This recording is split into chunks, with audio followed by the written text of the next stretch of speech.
Brilliant. Well, thank you so much to everyone for being part of this. So when I did it 3 years ago, and it was just such an interesting process. And I still think about those books I read, particularly Year of the Weeds that Mega mentioned. So just a quick introduction for me before I ask you all to just give your names and say what you're up to. I did the MA in writing for young people at Bar Spa, finishing early last year, graduating last year. And in my professional life, I'm a producer of wildlife documentaries. I've been with the BBC for many years. And one of my most recent series is on plants called The Green Planet. So I feel a personal connection with the books we're talking about today. So if I could just go around, I'll go around in screen order. And if you just want to tell us who you are and maybe where you are in your studies or in your writing journey. Gora, would you like to kick off? Hi everyone, my name is Gaura and I am a first year PhD student at Ashoka University, and my topic is on Mirabai. She's a 16th century Rajasthani saint poet, and I basically indulge with bhakti poetry, bhakti verses, and history around that time. But I also take an immense interest in children's literature. It began actually last semester, my first year at Ashoka as a PhD student. I took a course with one of my professors, and we discussed children's books. We also had a chance to sort of workshop a storybook as well together. And I think that sort of made me more interested. So I'm really happy to be here. Brilliant. Thank you. Tarini. Hello everyone, I am Tarini Yashashwini and I recently completed my master's from University of Hyderabad in English Literature.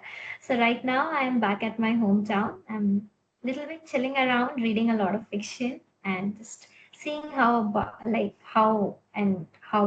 proceed further in my career. So yeah, and I'm really grateful about this talk because I wasn't really into children's literature, but I think after I read these books and also from the yesterday's talk that we had with different publishers from across different places, it was really enlightening and I really got a lot of idea about how I can go about, how I can look into children's literature. So yeah, it's been a new journey for me. So thank you for inviting us. Oh, brilliant. Sounds a great journey. And Joe. Hi everybody, and it's lovely to be here. I'm slightly scared because it's the first time I've done this, but hopefully I'll manage. I live in Somerset. I did my postgrad part-time at BASPA. I'm doing creative writing. I'm doing poetry, which for me is also including things like children's nursery rhymes and fairy stories, that kind of input as well. I've grown up, my mum worked in the library, so I grew up loving books and I pass it on to my sons, reading to them and reading them poetry, but also stories. So though I don't necessarily go out to get children's literature to myself now because they're young adults, I still have that like backstory and that awareness, and the environmental stuff has been important to me for a very long time. My manuscript is about life, death and the seaside because I live in kind of coastal countryside, so it's all that kind of thing is really important to me. So it's really interesting in seeing how well it's been done in both of these examples of children's books. Really good. I learned a lot from them myself as an adult. I didn't think I was being talked down to. I think it was really interesting. Brilliant. Thank you, Joe. And Sai. Yeah. I just want to make sure, can you hear me? Am I audible? Yeah. Hi everyone. My name is Sai Somya Puligadda and I study in University of Hyderabad. Completed my first year in MA English Literature. I'm officially a senior as of like 1 week. And I really found this like entire endeavor of reading children's literature as an adult very like inspiring, because I have never really read children's literature as a child. I always read stuff that my parents have read to me or my teachers have read to me, and those did not include anything about trees, anything about mythology, or anything about my culture. I did not grow up in India. I studied in Dubai, that is in United Arab Emirates. So I recently moved to India, recent as in 6 years. So I'm hoping to learn more about my culture, my country, and my identity through this conversation. So when I was first introduced to children's literature, specifically a book that I had no idea that I picked, literally checked off all the boxes. It had stories about trees, it connected it to the religion that I belong to, and it also involved very cool illustration. So I'm really hoping that post my master's, I get to work or complete my PhD in similar, in the same particular field, or write more about topics regarding environment, ecology, and culture. Thank you. Great, thank you very much. Well, it's lovely to have you all here. As you know, I sent out 7 questions, so you probably all had a chance, hopefully, to look at those. If we run off the end and we still got time, I've got a few others, so we can go a bit freeform, but let's see how we get on. Let's kick off with quite an easy question, which could be just yes or no, but if you've got anything else to say about this, do. And it's sorry to go down through my list. Yes. Was this the first time you had read a book from UK or India, the other country from where you live? And if it was or it wasn't, if there's anything you can say about why you might have read books in that country before or why you might not have come across them, that would be great to hear. So I'll go in reverse order this time. So Sai, do you want to kick off? Yes, sir. This is not my first time coming across a children's book from India. I haven't, unfortunately, had the time to read anything from UK, but I have read Panchatantra as a child, which means, which was written by Pandit Vishnu Sharma, and a few stories about animals. It's one of the probably oldest fables, collection of fables that is known in India, and it deals with how a king sent his, sons, who he considered his duds, under the wisdom and guidance of a guru who could probably, lead him to enlightenment or lead them to a better path. And all these stories about animals, how they, came across different obstacles, sort of overwhelmed them, and dealt with like hypocrisies in the jungle. And it gave a great idea of how to behave, how to approach a person, how to learn about a person. So yes, as a child, I've read also Tinkle comics, which are one of the most popular Indian comics that any child ever comes across for the first time. So stories such, we had sections about like Hunter called Shikari the Shambhu. So he would go about becoming the unscathed hero, trying to protect villages from attacks on animals.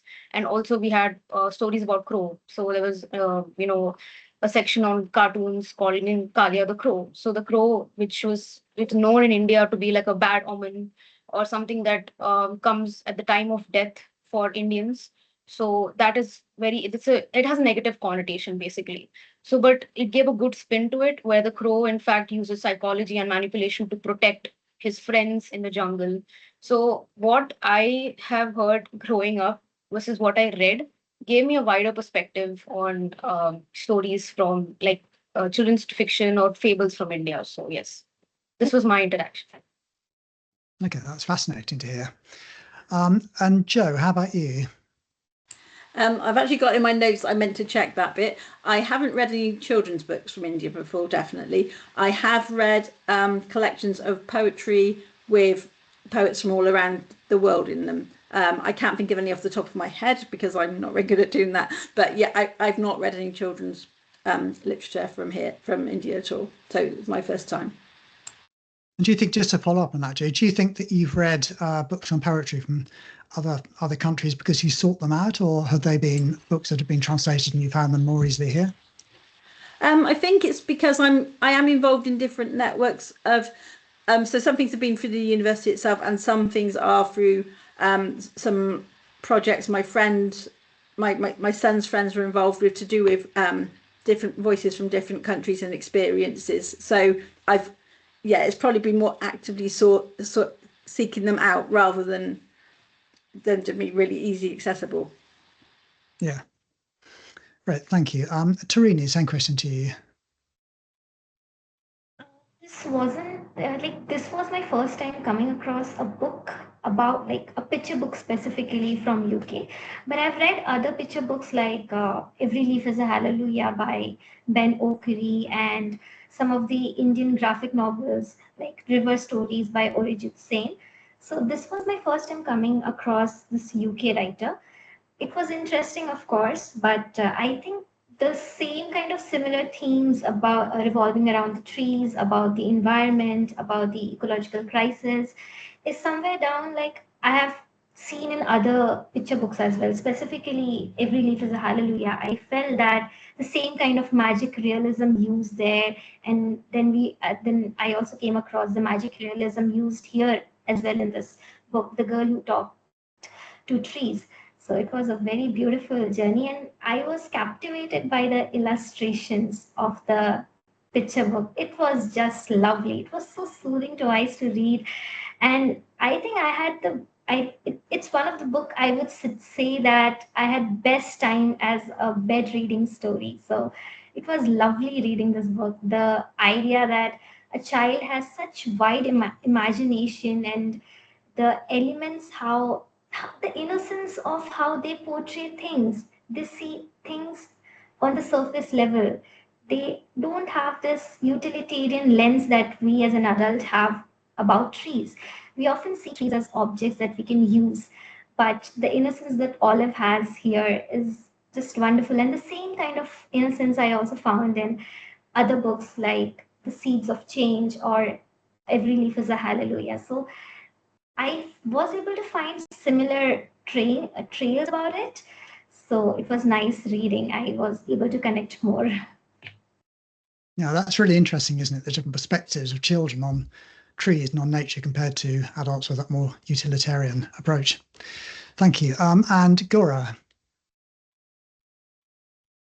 So I think I have heard about a few titles from the UK children books, but I haven't read them, especially picture books. But while I was reading it, and then I read both of them side by side, both the Indian book and the UK book, and I realized that as Tarini very well put, that the themes are very much there. And what I realized while reading it is that the stories, as we go on with every tree and the stories that we end up discussing, do they actually, are they also part of the culture which we are reading right now? Like while I was reading the Tracing Roots stories, I could actually point out, oh, so this is something that I've heard my mom talk about, or this is something that I've heard my grandmother talk about.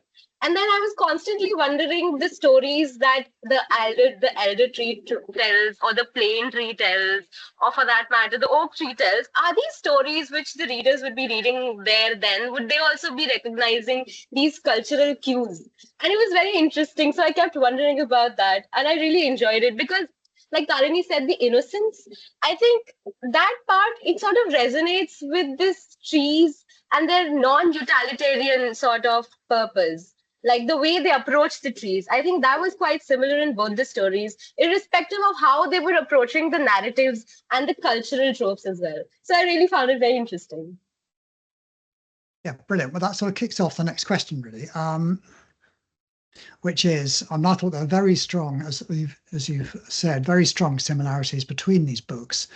Did you find points of difference between them, how the stories are told, what kind of stories they're told, which might be cultural, and a different cultural view of trees? Could I come to you first on that one? Of course, there were a lot of similarities, as Gora said, that both of the stories, like, we were able to connect very well. The Tracing Route, where it takes a very mythological route, it brings an idea of spirituality, be it the Birbal tree, about the Birbal tree, or about the Bodhi tree. And at the same time, we also see that in The Girl Who Talked to Trees, there also the tale about the oak tree or the kelp forest, about the duchess who was about to wage a war, but she realizes there is no bigger treasure than preserving a forest, preserving trees. So these strong connections were very beautifully portrayed in both of the books. But I think the difference comes in the way The Girl Who Talked to Trees, I think the way this picture book takes each tree, it makes the tree as an individual entity. There is a lot of subjectivity, a lot of agency to the tree. Whereas in Tracing Root, the story is narrated by the grandfather, the Thatha. So he tells about how the trees are. But in this book by Natasha Farrant, we see that trees are speaking about themselves. They're putting up their own stories out there. So there is an alternative version that we get, an alternative archival, ecological archive kind of thing that we come across with this book. So this is the difference that I found, and it was really interesting to read about trees and the tree itself speaking. It's like completely magical. So this was one thing that I found really interesting. Yeah, that is really interesting, actually. Not just to say one little thing before we move on. When I made the series called Green Planet on Plants, we talked to a lot of scientists in the UK, and they said you really have to think of not just animals as individuals, but plants as individuals as well, which is exactly what you're saying about the Natasha Farrant book and that approach of telling it through that individual's perspective. So that's great.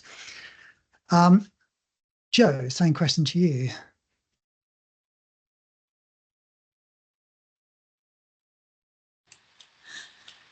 I think for me, that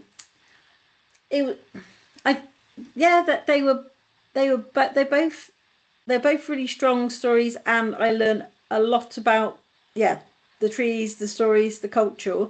For me, I felt the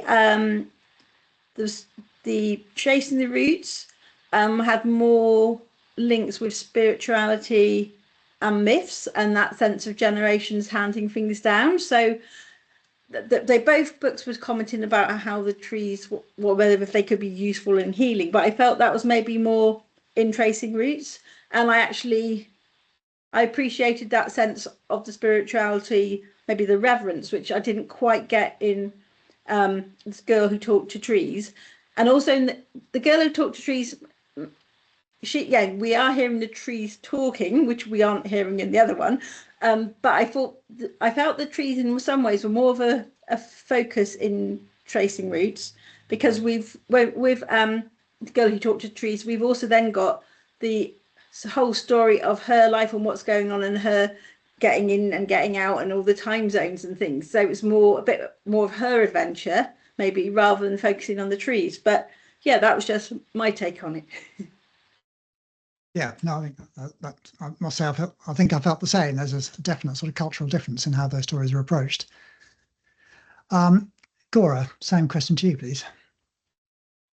Yeah, I also felt this thing that, when you're reading with Tracing Roots, there is also this sense of orality. Like growing up, I always had this sense that children's stories were always meant to be told rather than read, because I was always told. So I think Tracing Roots in some manner maintains that sense of orality through the character of Thatha, the grandfather, who's sitting under a tree and telling you stories. So it seems like any other cultural encounter that you might find in any sort of small village in India, or for that matter, every household, I think. So that sort of is a very, I think, ingrained sense of orality with which even children's stories are being sort of interlaced into the everyday life, like they're sitting under the tree and they know what this tree is.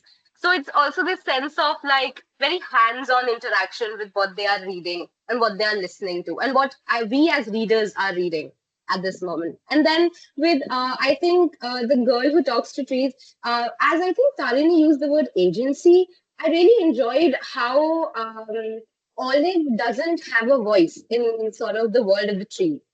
Like she doesn't speak at all. She cannot be seen by other humans also. And the trees sort of take on an agency, a voice, where they are narrating their own history, their own origin story, if I can use the word. Like they're telling us how we came to be the way we are. The only story that sort of in, I think, Tracing Roots is the last story, the Golden Laburnum, which sort of tells us how the laburnum takes the shape of the golden leaves that are there. So I found these sort of comparisons very interesting, because neither of the stories are sort of totally disjunct. There are similarities, but the way they are talking about it is very different. Their use of agency is sort of very different, and voice. Yeah, great. Thank you. And Sai. Yes. I believe the first major point I was going to talk about was agency, which I believe Tarini and Gora have wonderfully sort of summarized for me. But another element that I would like to talk about from these two books is belief system. right? Indians have this the Tracing Roots book justifies the Guru Shishya Parampara, that is the teacher and student relation, or the discipline that students kind of inherit from their teachers. So, like Indian civilization or Gurukuls were a system of schooling where there would be one wise man or one scholar who would sort of, give that knowledge to his students. And then there would be like a debate or an argument after the students have sort of learned these ancient texts or manuscripts and all of these things. So I found that to be one of the most culturally binding thing in the book Tracing Roots. Whereas, as we already spoke about, agency being one of the most important things in The Girl Who Talked to Trees, when like Olive had less say and trees had more of a say. So the human takes a step back and nature gets to speak for itself. But here in this book, nature is looked at as given meaning based to how we associate them with, right? So if you look at most places in around where I grew up, there will be one big tree. For no reason there'll be orange threads or green threads. I'm not attacking any religious system, but I'm just giving an example as to how there would be threads or coconuts hanging from the tree, anything like that. So the belief system that they have sort of sold was that if you tie a thread, things will happen, right? Good things will happen, miracles will happen, right? So the systems of signs and wonders per se, as Gaura had pointed out, the story about laburnum, where people believe the child only after they see a sign from God, which is the tree lighting up or becoming golden, the flowers turning into something. Another story that I found from Tracing Roots, which is similar to this belief system, is when an old woman collects these manjadi purus or these small seeds to present them to God. And God would not care what you offer to them as long as it comes from a place of devotion, a place of absolute surrender to God, and you're giving that to them. So the system of bhakti again is I found that echoing in these stories. So it's like an older wiser man and telling his students or telling his grandchildren or telling people in general. And this is again very I would say Indian in nature. If not for the stories themselves, if someone who were to just read the part about tree trivia or read the part just about Thatha talking to the children and not the stories, they would still get this essence from his conversations or the children's conversations. It also emphasizes on the importance of family dynamics, friendships, and also the collective nature of getting knowledge, right? So again, there's this individualistic society versus a society that sort of focuses on community well-being and community learning. So that's that sense of community and belonging is what I found most fascinating in Tracing Roots, whereas the individualistic nature of The Girl Who Talked to Trees, whereas the trees dare to talk and all it takes a step back. So I would like to wrap up by saying belief system is. Yeah, that's a fascinating set of views, and clearly I think you've all picked up on some differences that come from a cultural background and the way these stories are approached. And I wonder, which takes us into the next question really, do you feel that children in the UK or India would find both books equally easy to read and relate to? Joe, can I start with you on that one? That's a very good question. I imagine maybe just hearing from some of what you've all been sharing already, that possibly this is still something very much within Indian culture nowadays. So it would be more relatable to children who are reading it nowadays.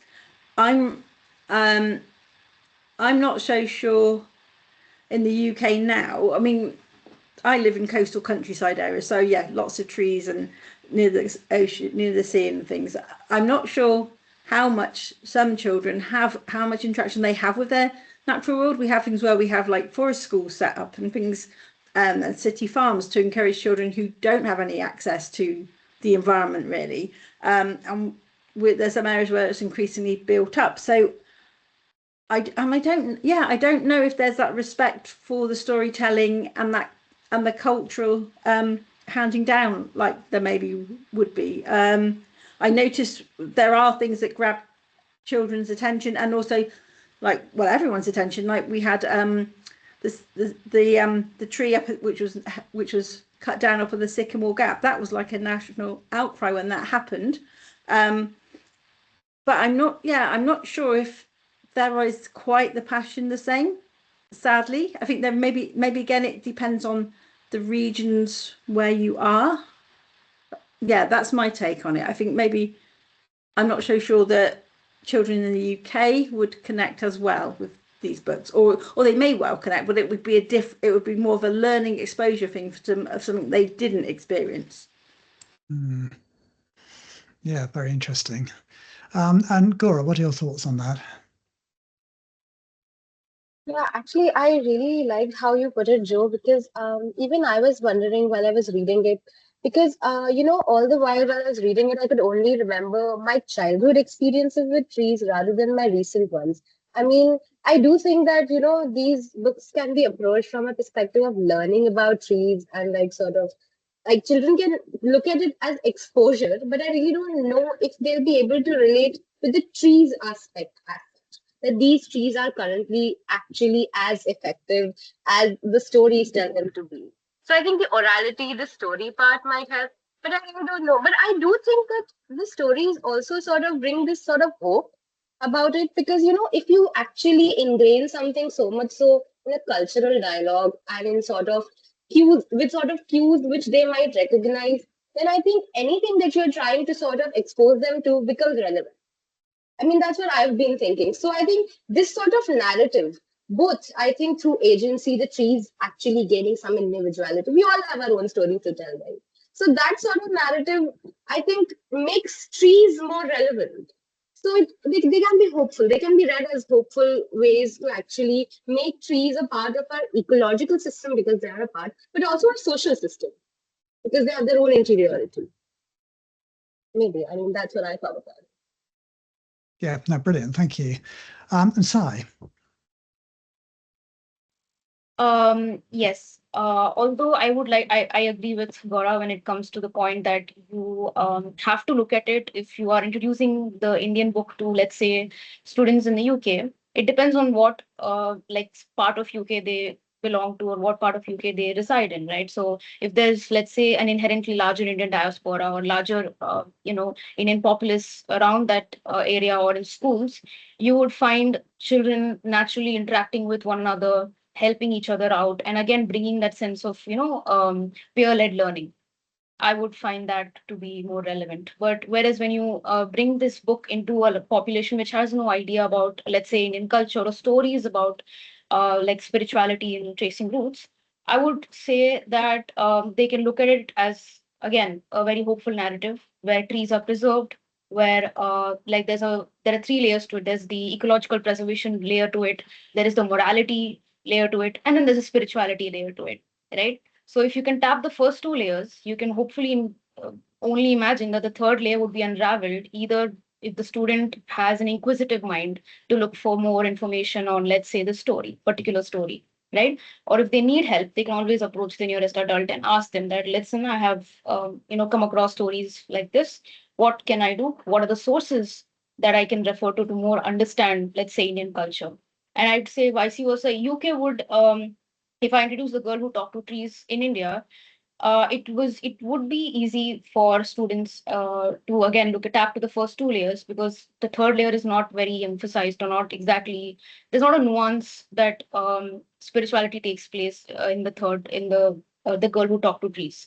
So yeah, in terms of narrative style, in terms of stories, in terms of looking at trees as morally and as well as sociologically, spiritually important to that land, that may not be fully uncovered.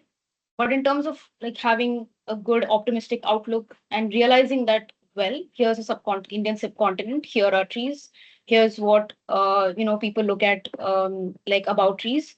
And it's well and good because if it helps the cause for preserving nature and to plant more trees, then why would you not have it associated, have a good message or a good background associated to trees, right?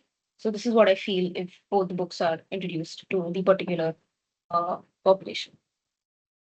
Great, thank you. And I've got a thought I'll throw in after you've gone to Tarini, a thought from when I was doing the dialogue, which relates to what some of you are saying. But Tarini first, what are your thoughts on that question? I think Both the books have this universal theme about trees, the preservation of trees, as everybody pointed out. So there is a sense, of course, there is a level of comprehensibility. And I think, of course, you have to give a background check as well, because I am from India, but I read this UK book, The Girl Who Talked to Trees. So I had to look up about the cultural associations, and I have to make myself aware about the cultural literacy to understand the text better. So, of course, that comes in. But I think also the illustration that both the books have, that actually helps the reader to understand the cultural literacy in a better way. Because when we read this UK text, the illustration that Lydia Corry uses is it brings the British, classical British, and the folkloric tradition in its way, in the illustration where there is use of the the picture kind of suggests about the medieval hunt, and then it also talks the about the Duchess, and then about the oak tree and how it's about its origin. And it uses very beautiful palettes. It uses chalky pastel colors and beautiful watercolors and ink and the layering of it. So it gives that idea about the cultural association that the text brings in. And the same is for the text tracing roots, where the way the illustration is does, it talks about how there is a sense of community also in India when it's about trees. So the grandfather sitting in the tree and creating a community and talking about the stories, teaching the children about the different stories, the preservation of tree, the importance of trees, and how trees are a very important part of our ecosystem. We are just a small bit of this entire ecosystem. So there has to be a kind of assemblage, there has to be an interspecies kinship, which is important. And both the text does that very beautifully through the text as well as the illustration. So I think there is comprehensibility at the both side, but also a little bit of extra addition in the way the information is important to understand it in a better way. Yeah, brilliant. Thank you. Thank you, everyone. That's a really interesting set of answers. It's just casting my mind back to when I did the dialogue, and the Year of Weeds is about a big company that wants to take over a hill sacred to the people who live there, and they want to mine it and essentially ruin it. And we discussed whether there was a difference in spiritual connection to the land between, say, and being rather general, but say India and England. And I think we certainly me and the other people from the UK felt that we don't have the same level of generally the same level of spiritual connection to the land. We have a slightly more practical view of the land, whereas one sense that from that book, some parts of India, there's a very strong spiritual connection to the land. And that's not entirely black and white. But we did feel there was a difference. And I think as you pointed out, we see it in how these books are approached. So delving back into your own childhoods, I wondered, were your own childhood experiences of trees or the environment similar to or very different from the children's experiences in these two books? And I think by that, I'm asking really, did you feel a connectedness yourself to trees and nature as a child? Was that part of the environment of the culture in which you grew up, or was it not? Let's go to Sai. Do you want to start with that one? Yes. So, as mentioned, I've stayed away from India for 18 years of my life. So, trees or environment was not a really big part of my life because, as all of you or most of you are aware of, United Arab Emirates was a desert country, right? So, everything in that country was artificial. They had to, transport trees. They had to actually artificially construct an entire island just so that they can preserve and like commercialize those waterways that they have. One of the most famous ones is Palm Jumeirah, and one of the trees that you do find abundantly available in United Arab Emirates, literally on the roads, on the sideways, is date palm trees, right? So these date palm trees, as far as I'm aware, have a very good cultural significance and relativity for their past. So the Bedouin tribes were known to be the first ones who moved around and settled in the Arabian Peninsula. So they were slept under the trees for shelter. They used dates as their means of survival to eat, and they also used the leaves of date palm trees for purposes like making like weapons, or like building their homes and things like that. So as far as I'm aware, that is the tree that is most significant there. Also, because it is an Islamic country, Muslims break fast during the holy month of Ramadan with eating dates. So that was my initial exposure to trees, right? And it was very good because we had a different culture. I had interacted with many cultures in Dubai. I had interacted with different, people from all around the world. But when I did come to India, when I'm then reading this book right now, I realized that our history included like the famous example of Ashoka, who had from the Mauryan dynasty, who had fought wars, including the deadly Kalinga War, and then he realized he got exhausted with these wars, and then converted to Buddhism and the people tree. And then we have stories about like Krishna and his Vrindavan, where there's mostly trees and waterways, and these stories have a lasting impact on my psyche, because then again you're introduced to a vast world of experiences. So my childhood did not mostly involve trees or environment, but I did get inspired by how you can curate these spaces around you if you have the vision enough to do that. So deforestation, felling, waterlogging, and whatnot, these things like obviously slow down progress, slow down humanity, but also these things that we have in abundance in India is something that desert countries or countries in West Asia merely they want that. So you're seeing like a supply deficit there. They want it and we have it, but we don't value it as much as them. So that is also one of the greatest cultural difference for me as to how Indians look at trees, and how the country that I grew up in looked at and viewed trees. So this was the exposure that I had as a child. Mm. And do you think because of that, when you were a child, would you have been attracted to either of these books, or would they not have been the sort of things you'd have read? I have not read books as a child, regarding trees or environment. But it did make me, when I did come to India, I did learn a lot about trees, um, mostly as something to like, mostly something that is revered in Indian culture. And mostly because I come from an Orthodox family myself, we do look at trees with that aspect. We do pray to trees, we do obviously worship them. And there are many stories surrounding trees. Like there was an ex-chief minister of my state who tried to sort of build something in the seven hills of Tirumala, which is a very popular Indian pilgrimage site for us. And then his helicopter crashed into the Nalamala forest, one of the deepest forests like in the southern part of India, and his body is still not found. So we are told that if you sort of like disturb like someone in their natural environment, which is God, there are very negative consequences or like after effects. So this is what I got exposed to. That again in this book you have the Shamali tree being lectured by Vayu, saying that you are too pride, you have too much pride, you have too much arrogance, and I can take that down from you. So again, God as something that sustains nature, and nature as something that sustains God. So it's a symbiotic relationship, as far as I'm aware. Brilliant, thank you. Tarini, your childhood experiences of trees and nature. My childhood experience with trees are more drawn, like they're more connected to how the story runs in tracing roots. So I have experienced this kind of community activity around trees, and Sai did very beautifully pointed out that how trees in our culture are revered, they are seen in a spiritual light. So here, I right now I am in Jharkhand, and there is a very beautiful festival that people celebrate over here, and it's called Sarhul.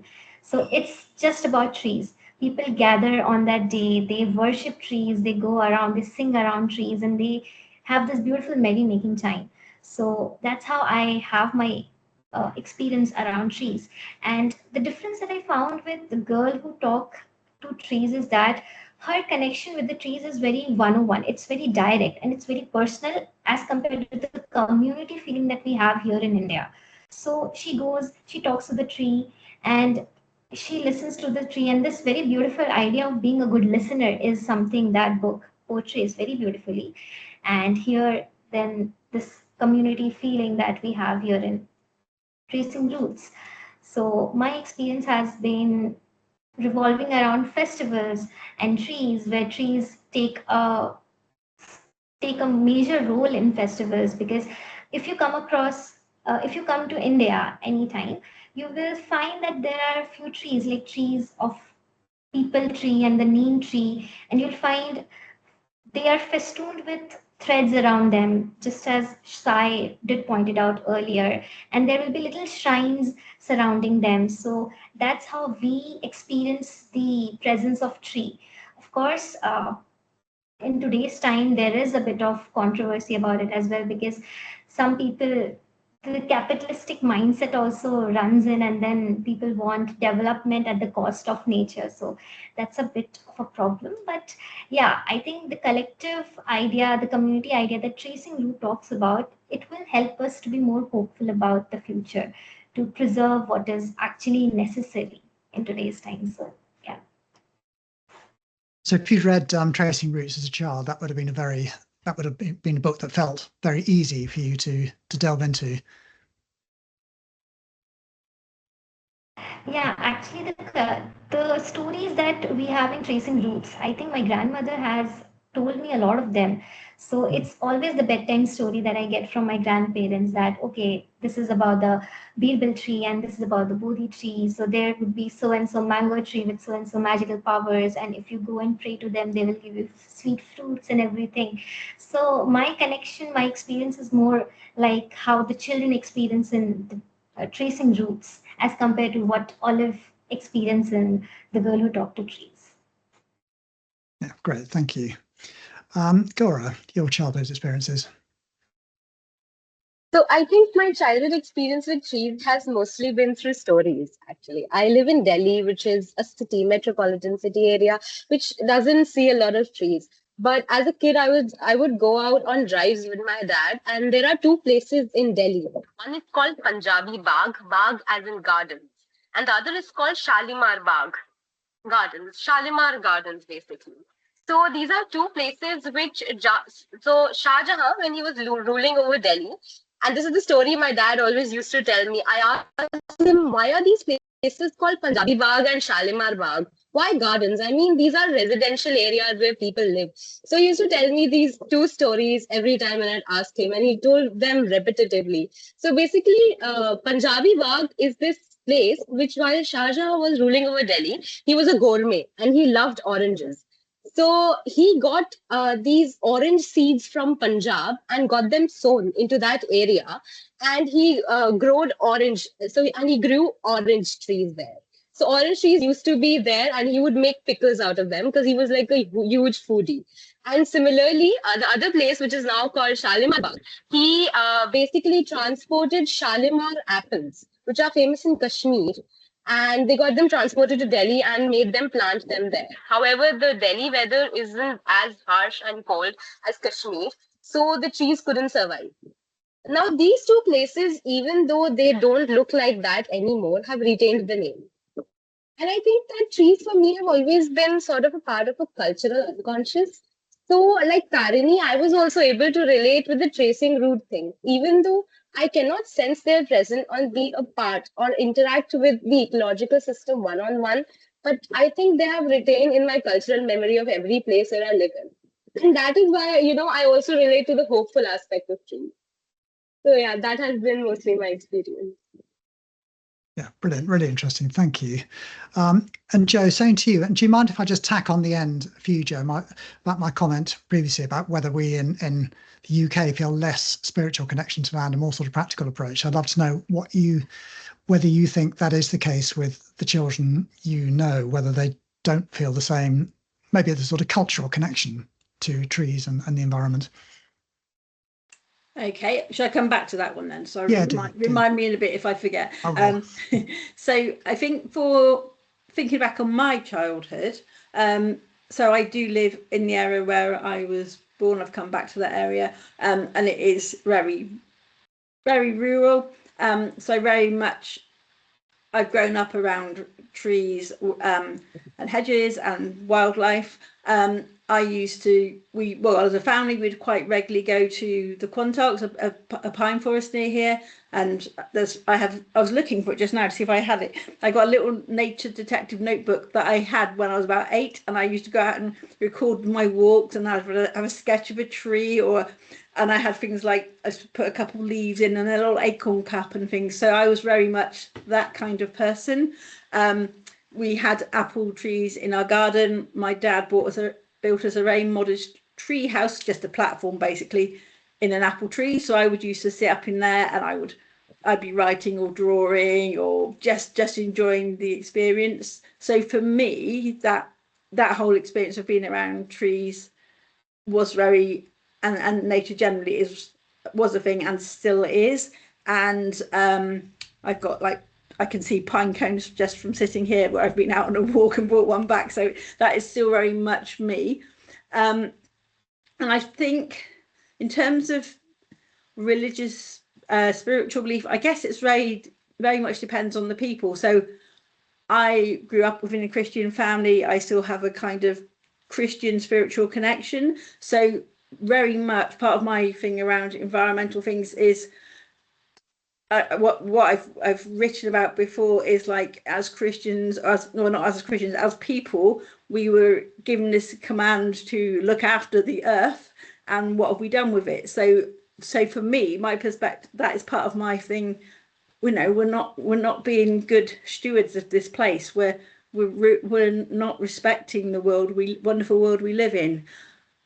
I don't know how much, because like, in terms of Christianity, and I would say in Britain that there is a lot more secularism. If your other groups I think, say typically a lot of white, which would have been maybe Christian areas, are now not really. They're much more secular, and so there isn't so much connection with nature than there used to be. We still have like harvest homes and festivals like that in our area.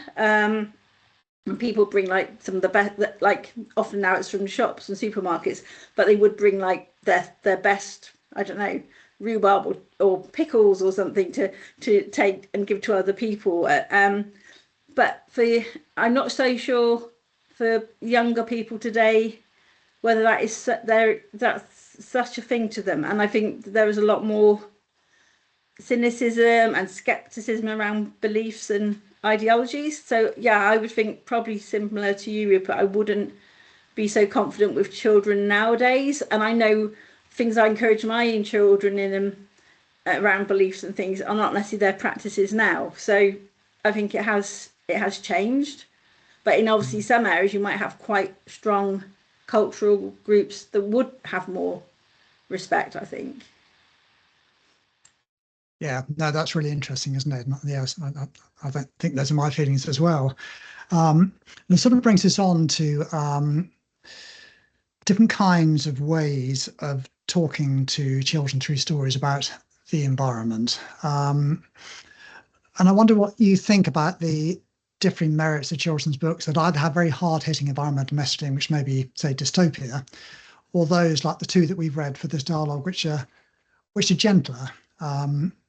And in many ways more positive. I'd be very interested to hear what you think about how best to approach talking to children through stories about the environment. Tarini, can I start with you? I think both dystopia and the way these two books, which are giving a very gentle idea, are important. Dystopia is something which invokes a sort of eco-anxiety, a sort of fear in us that there is an urgency and there is urgent need to do something about the near future. It presents to us very distorted sort of future that we might end up if we are not amending our ways right now. But that is also a way of warning people, but it's like on a harsher side. I think an harsher side, and I think children might not be very comfortable with that. And also the dystopian, whatever dystopian tales that we come across, be it in the graphic version or in the fiction, they have a certain kind of language which is not really comprehensible for, I think, for young adults. So there has to be a certain kind of understanding about the world and then they'll get it. So there is political allegory a lot of times which is used in dystopia. But the versions that we are reading over here, the books that we are reading over here, the two books, they are gentler in the way, and I think they promote a sort of biophilia, that we should have love for our fellow species. So it's a more hopeful tone. It inculcates the idea of being protective towards the nature, the tree, the animals. So it invokes that kind of protective idea, and how Joe pointed it out, that it helps us also be better stewards, uh, and people who can understand things in a better way. So I think this is a more uh, appropriate way for children to get into the idea of environmental issues, because it doesn't just dishearten them like how dystopia might do. So this is a more sympathetic way, more softer version of coming in terms with reality. And the interesting fact about both the books is that there is a very beautiful juxtaposition with art and the scientific trivia that we get. So it is not completely which is based on imagination. The softer versions here, they also give us scientific trivia. So it also grounds these issue in the real time. So that's something which picture books do in a more easier, in a more smoother way. So yes, I feel that this kind of books are more appropriate for children to first get the idea, and then they can later move on to dystopian kind of narratives. Yeah, great. Thank you. No, I agree with you in those books. The addition of the factual side into those stories is really, really valuable. Sai, can I come to you with the same question, please? Yes. As someone who belongs to this generation and who also has a lot of nieces and nephews and young children in my joint family, I have seen my nieces and nephews online using AI at a time when we didn't have phones. They come across a lot of reels, they come across a lot of information online that tends to be neutral, that claims to be neutral in nature, but has a hard impact on children with the way they look at and perceive the world. Right? They tend to have a very, again, as the question says, dystopic outlook of life. Everything seems very disheartening these days with the wars in West Asia, with the border disputes, with softer forms of violence, with like decentralized forms of outbursts in different countries. And there seems to be a general lack of interest or optimism or with the wanderlust that you look at life. But these books, on the other hand, for me, it came across at a time when, again, I was enveloped by these worldly issues, right? Somebody who likes geopolitics and international affairs, I look at these things with a very what if situation, right? You're always prepared for the worst. But when I read this book and I reached to the very end, I realized that, well, life isn't all that bad. We have people who still understand like the importance of being rooted in your culture. And why are people so hell-bent on clinging on to culture is also another aspect to be looked into.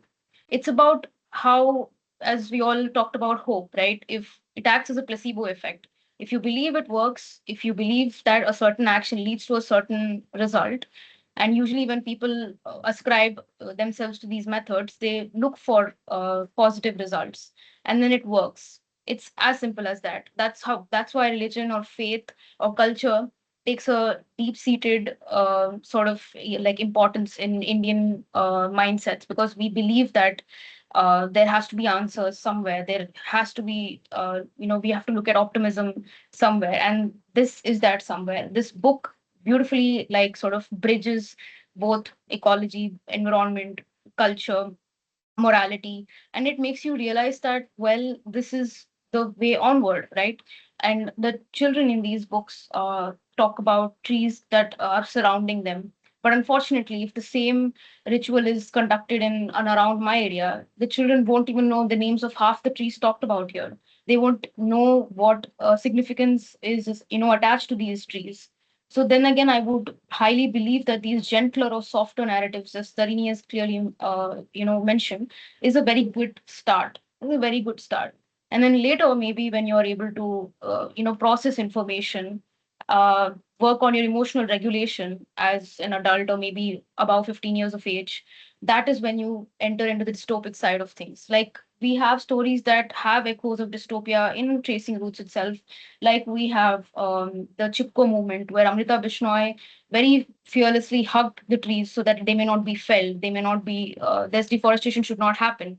But obviously, the gory details are left out. They literally beheaded the people hugging the trees. And for us, it's traumatic to imagine, but children don't have that kind of vision, the gory, details, or the kind of vision that we sort of possess.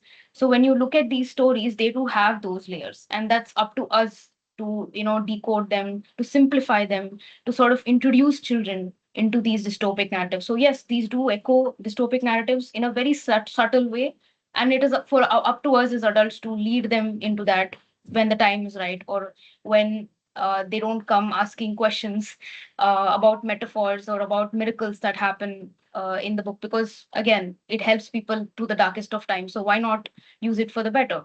So yeah. Yeah, that's a really interesting perspective. I must say, when I read that book and I read the story of the people hugging the trees and being killed, at first I was quite shocked, and I thought, is that appropriate for this book? But actually, the way you talked about that is really interesting, that children might see it differently, and it might prepare them for those harder books as they get older. Oh, thank you. Jo. I think that's a really good question, because we can't deny things that are going on, and we can't protect children from hearing things. They're going to see things maybe on the TV. They're going to be talking about some of this at school. So we can't like go, oh, everything's fine, don't worry about it. But equally, I think it's about being aware of children's and young people's mental health, which we know is often feeling quite tricky at the moment for various factors. And also, I think it's that thing about hope and encouragement, and there's a lot of doom and gloom in the world, which is where the news focus will be, or the sound bites. It's on the negative things. We don't often focus on the good news of the day, do we? It's like what's going wrong, and that I don't know how helpful that is for children. And I know it maybe depends on their age and their maturity, but I think if it's very dystopian, it could seriously worry, scare children. And also, from the point of view, if these books are being shared with them with their parents, that might actually put the parents off being involved in it, or being really quite negative about it. Whereas the more gentler books like we have here, actually that might also be giving parents things to reflect upon and talk about that maybe they hadn't thought about as well. And it's doing it in a gentle way with children, so they're getting aware of the messages and understanding why this is important, or that's vital to do, and don't do this thing. But it's not terrifying them, basically. I don't think that's a helpful message, especially if you're talking primary school children and lower teenage children. I mean, obviously, as they grow older, children become more aware and active of that, and when they're in teenage years. But I just think, it's about being sensible where we are with this, I guess. Yeah, no, interesting. I think you're suggesting there's quite a responsibility on the authors to get that balance right. Yeah, it's being aware of the audience you're intending to communicate with, I think. Yeah, brilliant. Thank you. And Cora. As everybody has already talked about it, that we need, first of all, am I audible? Is the sound Yes, all right? yeah. Okay. As everybody has already talked about, the softer versions and the versions which are more adaptable to children. And I do completely agree with that. But I also agree with what Joe and Soumya have both pointed out, that there are already some echoes of the kind of dystopian narratives which we are already living in. To think about children's living in today, they don't have much of an environmental one-on-one connection, as we have already talked about earlier. I do believe that these books then sort of try to reinterpret those narratives which are already going on here. Like, the girl who talked to the trees, it has the story of the queen who sort of wants to wage war, and then so that she can gain more riches, right? And then towards the end of the story, basically what the storyteller does is that takes her back to her own childhood and her own memories, to sort of reinterpret the idea of wealth or the idea. I think that also is sort of steering somebody towards a different sort of change.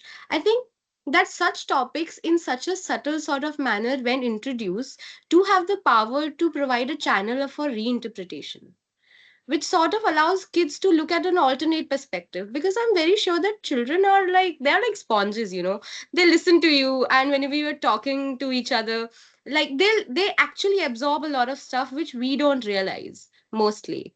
And then I think, and then when they come across a book like that which is giving them a chance to sort of reinterpret, to turn around the narrative, I do think that's a more sort of educative and a very different sort of exposure. And that, I think, is what children's book would like to do, and that is what they intend to do as well.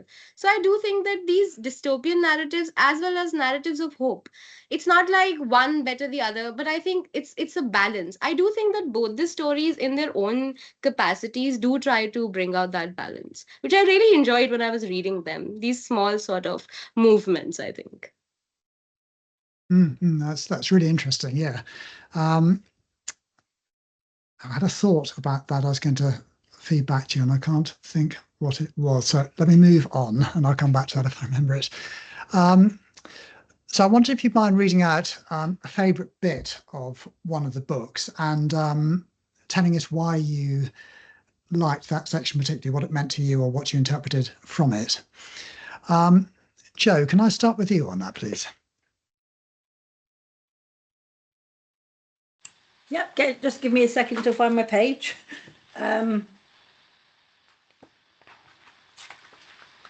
So I really enjoyed the story of the proud red silk cotton tree. And where do I want to start from? Let me just have a look.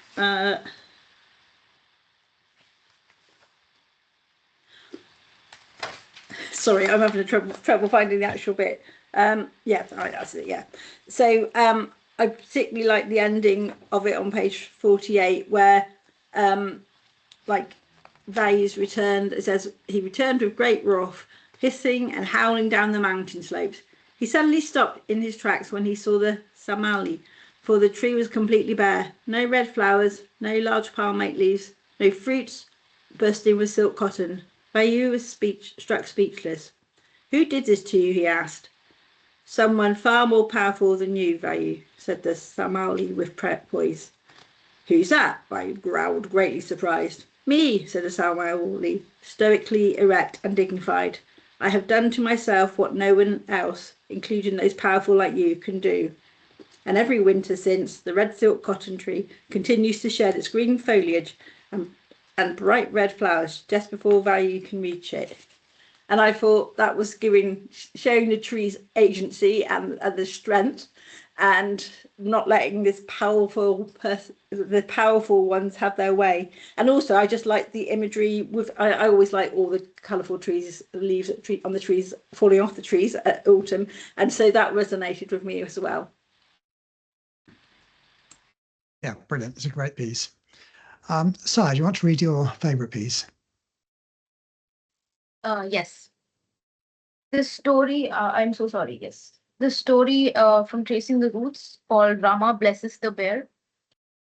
So they are wandering in the forest, and Ravana, the evil king, has abducted Ma Sita and Rama, the Lord Ram, has gotten a message or a sign that his wife has been abducted and he needs to know her whereabouts, like where is she headed to, what is she doing.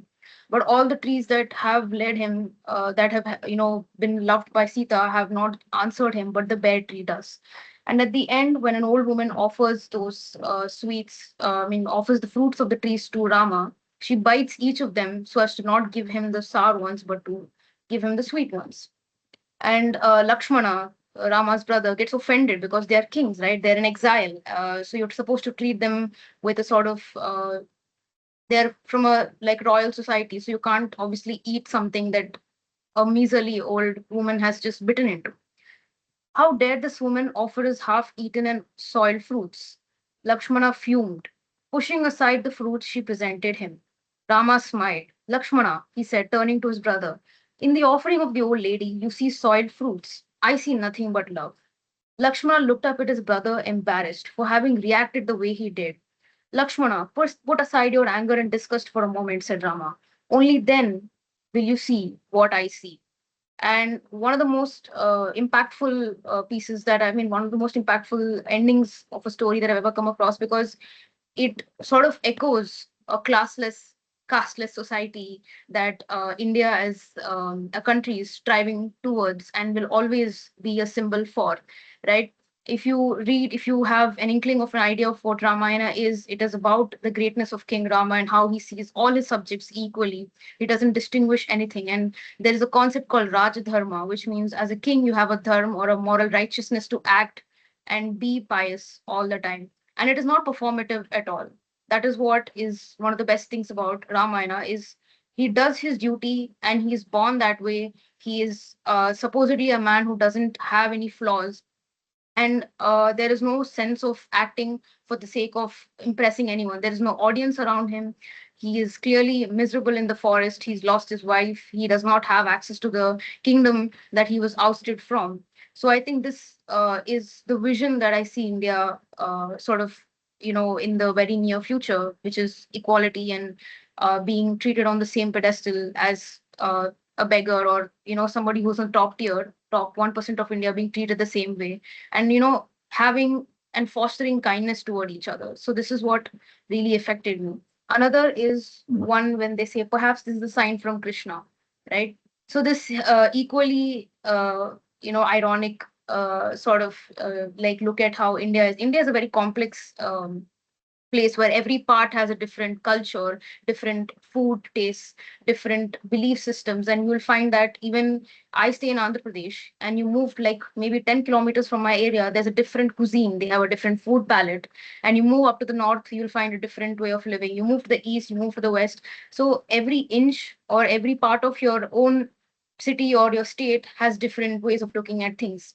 So when you look at Ramayana, you're looking at a system of equality, but also at the same time you're looking at how that equality or that importance you assign to God is only good enough as long as he sends you a sign, as long as he says that I'm here for you, as long as he makes sure that his presence is felt around them. Otherwise you just treat God like an obligatory situation where you pray to them or where you do it for the sake of doing it. So I think that was powerful for me.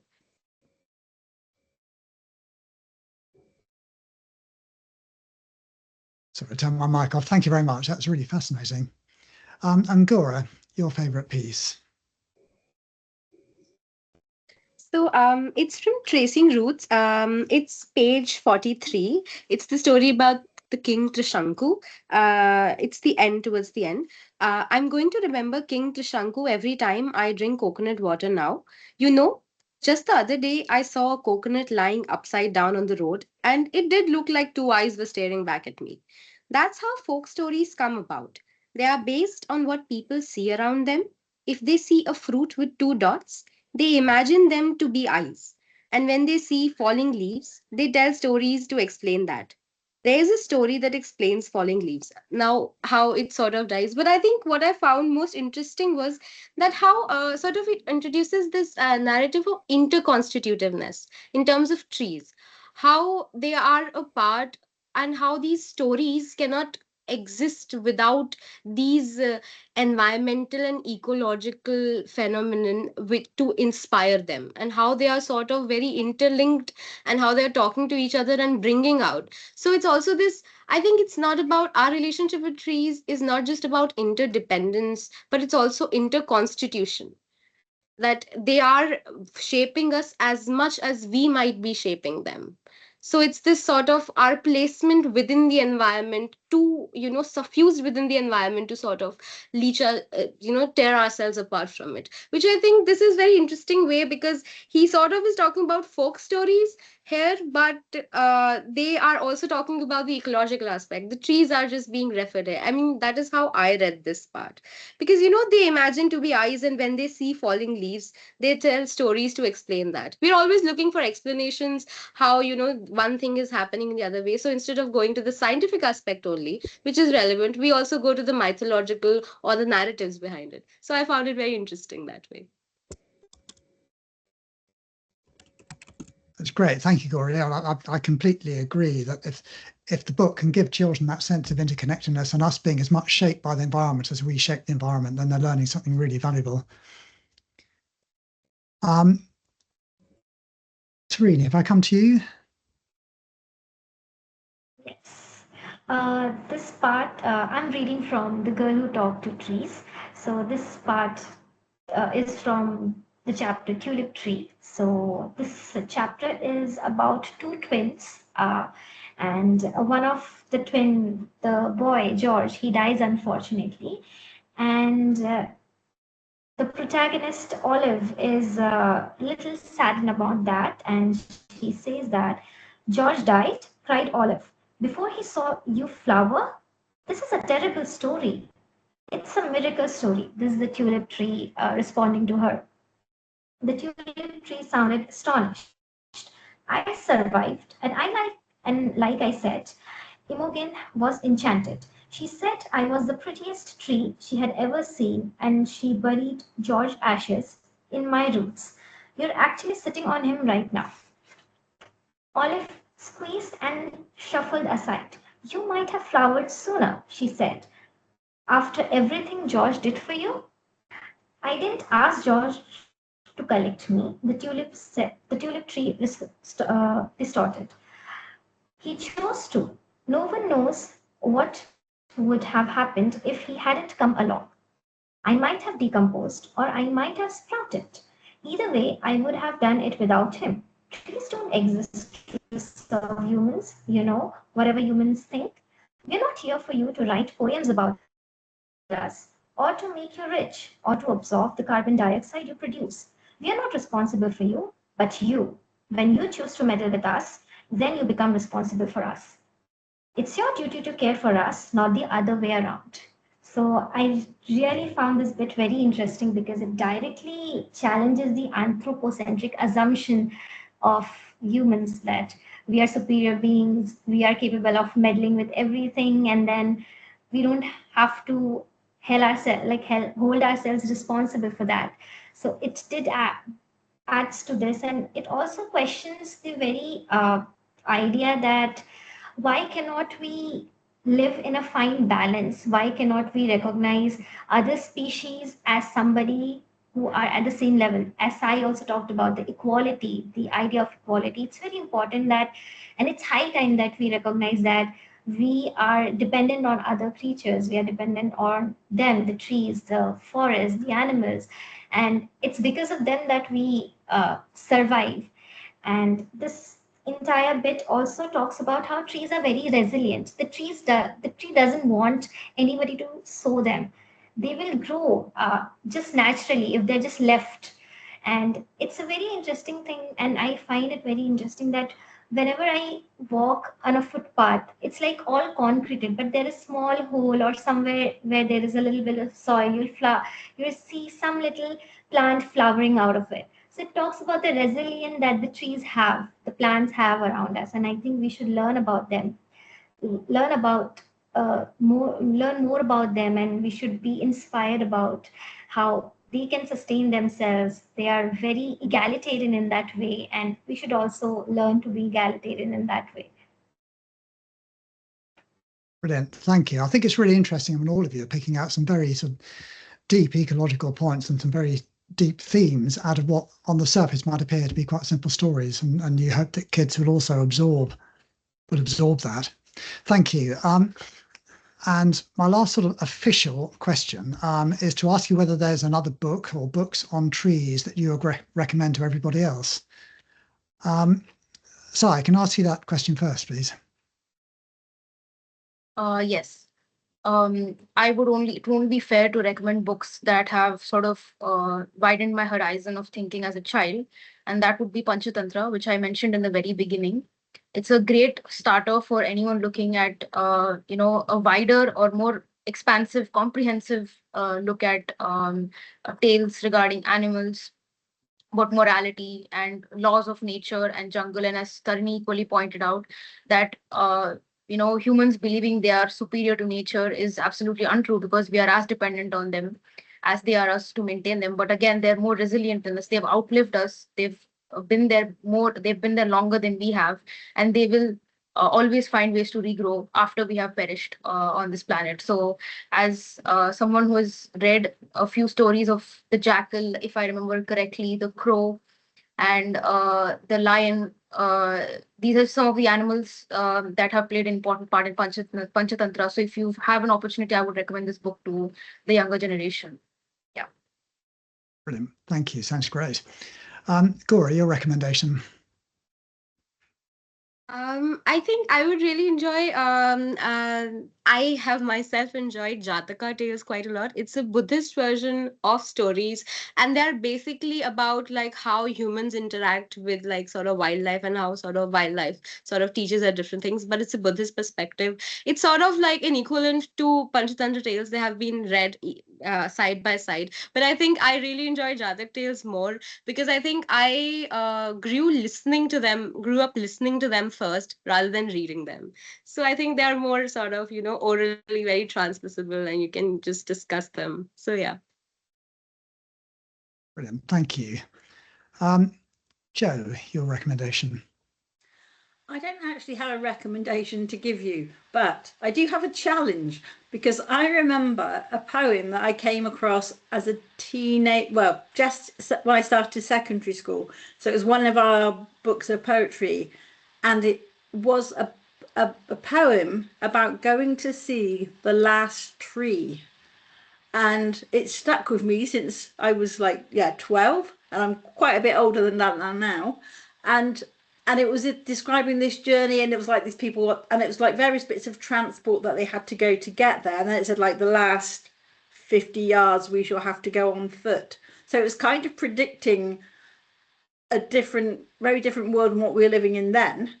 But actually now it's like, these people were going, it was like the last tree, and people were going to see it. And I think it was in a special display case or something, and it stayed with me, and I haven't been able to track it down. So there we go. I'm setting the group a challenge. Thanks, Jo. We'll get on to Google, find that one. Tarini, your recommendation, please.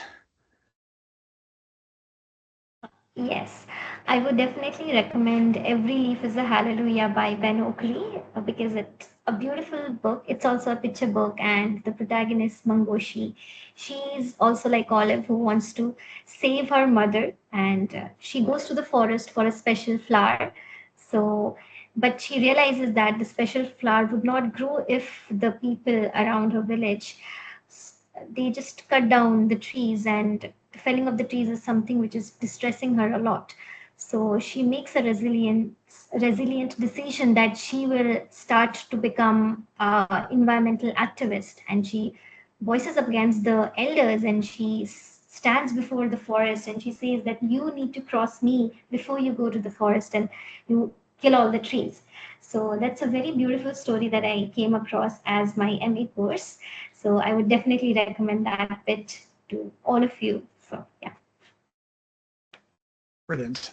Thank you. All great recommendations. If I may, I'm going to chuck a recommendation in as well, which is a bit different. It's an autobiography. It's a scientist called Suzanne Simard from Canada, who was a lady who discovered that trees are connected through the ground through a fungal network. And her story is was very difficult, because when she first began realizing what was going on, nobody wanted to believe her, partly because she wasn't an official scientist. She was more of an amateur. She was a forestry person rather than an academic. And it took years and years for her to become accepted, and for ideas to become accepted. Now they've spread worldwide as a fundamentally different way of seeing forests. So it's called Finding the Mother Tree, and it's brilliant, and she's brilliant. I think we've probably got time, if we whip round quickly, for one more question. Some of you probably, actually, I'm going to quickly look through, because some of these are sort of answered already. So yes, and let me ask this. In Notes from the Editor, in Tracing Roots, they talk about how the book uses stories to foster a deeper connection with nature, with its readers. I just wondered, in your opinion, whether stories have equal or perhaps even greater power than factual writing to connect people to nature, or do you think, as these books are done, a combination of the two is perhaps the most powerful way to help people connect to nature? If that question makes sense, I will throw it to Jo. I'll throw it to you, please. Good question. I suppose some people are going to have the thing that draws them. So some people might be very much into facts and figures, and the numbers. That was what will attract some people, I'm sure. My sons, when they were younger, they would, I'm sure they would be going, oh, yes, can grow this tall and they're that old and blah blah blah. I'm not so good at that, so I think with me, yes, it would be like the story and the language that it would be more memorable, and also those kinds of experiences are stored in different parts of the brain, aren't they? So it might be, just depending on the kind of person you are, depends on which is going to resonate with you more, I guess. So, but having the pair of them gives is a happy medium for everybody. Yeah, no, great, thank you. Different approaches for different people. I think it's really wise answer. Tarini, do you have thoughts on that? Yes, of course. I think, yes, stories which connect both the factual information as well as use a good amount of imagination works in a very beautiful way, because they they talk about something which has essence in the ground reality. So it helps to connect to things better. And the imagination bit, it helps us put ourselves in that situation, and then think and imagine in situations that we might not have experienced in real life. So when we imagine stuff like that, we have a wider range of thinking. We do some kind of critical thinking about it. So I think a combination works in a good way, and I think even fiction as well, it works brilliantly. So because fiction also makes us think, makes us imagine things in a better way. So I think, and even in both of these books, we have seen that there is good amount of factual information that we get about every tree. So before I start a chapter in The Girl Who Talked to the Trees, there is a bit of scientific trivia about the trees, that how long they live, what kind of properties they have, and how they are sustaining life. So it's good to get your head around those kind of factual information and then jump into the magical realism part of it. So yeah. Right, thank you. Sai, your thoughts on that? Yes, as Tarini has mentioned, is a very good way of looking at books is stories and narratives. So what fascinated me when I read the books is the number of layers I was able to look at with when I had my first reading, then I did my second reading, and then my third reading. And when you have, if the Gen Zs on Instagram making reels, they talk about the power of personal branding narrative, where you talk about yourself, you talk about your experiences, your look at life. But when you read these tales, you realize that these tales or these stories that people had written either about themselves or about others have always existed in history. right? And it is about how you use these stories to convey a certain message, or whether or not those stories are, pointed at a certain agenda, right? Like these stories that I look at have, the message of, again, environment preservation and looking at trees with a different angle. So I believe that stories, uh, powerful stories, narratives around yourself, around your culture, around your history, around your own like country, can help sort of foster more interest into cultures that are different from yours, right? So when I read about trees, about like culture and stories about trees in India, I immediately started thinking about what would it be like in a different part of the country, in a different part of the world, how they look at trees, how they sort of worship trees. And then I was taken into the African subcontinent.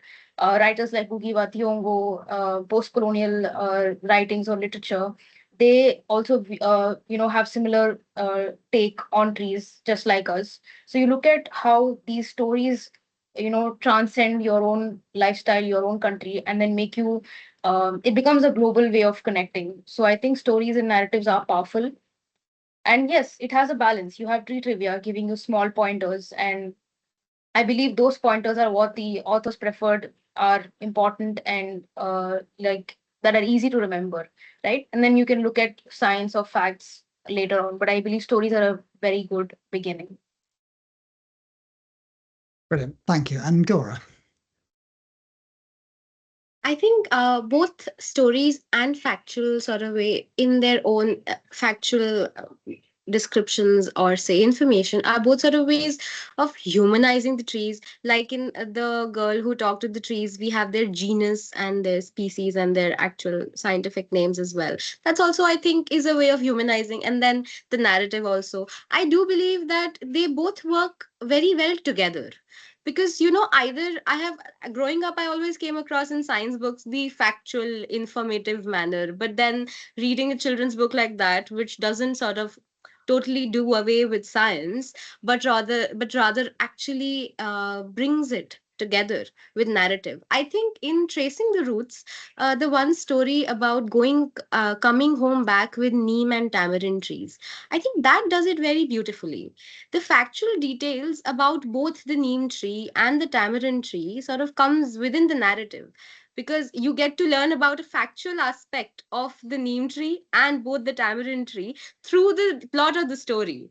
And I think it's easier to retain. I think stories make factual informations or numbers more sort of real to us, which means it helps them retain. Like, how you sort of, if you're trying to learn a rhyme, you might try to sing it. I used to do it, I don't know, it becomes easier. So I do think that narratives and factual aspects, if brought together, they just, I think you're able to retain them more easily, because they all become more a part of your everyday aspect, whatever your everyday life. So yeah.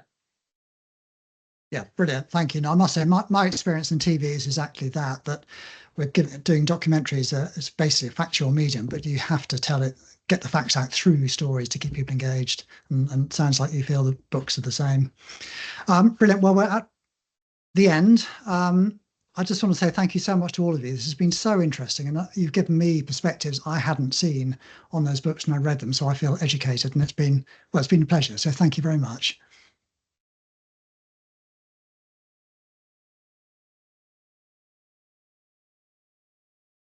Hey guys, I Thank you think for you're on inviting mute. us.